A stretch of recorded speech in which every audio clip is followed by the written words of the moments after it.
কয়েকদিন আগে থিও এই নতুন রিলিজ হওয়া চ্যাট জিপিটির জিপিটি 5.6 নিয়ে টুইট করছিল যে জিপিটি 5.6 ওপেন এআইয়ের কোডেক্স থেকে ক্লাউড কোডে বেটার পারফর্ম করতেছে। এটার কারণ কি?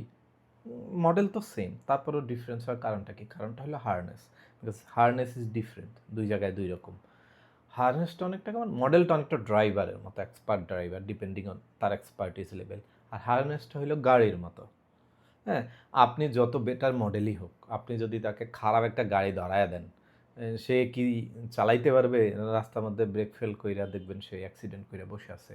তো যেটা হইলো হার্নেসটা যেটা করে, মডেলকে টুল কলিংয়ে হেল্প করে, আপনার কোডিং লেখা হেল্প করে, বিভিন্ন এপিআই কলিংয়ে হেল্প করে।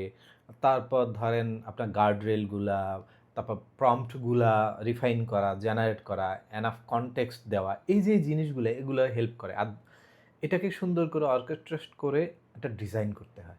তো এটা যারা করে এদেরকে হার্নেস ইঞ্জিনিয়ার বলে। হার্নেস ইঞ্জিনিয়ার নিয়ে যদি ইঞ্জিনিয়ারিং নিয়ে যদি জানতে চান, কমেন্ট করতে পারেন। Thank you.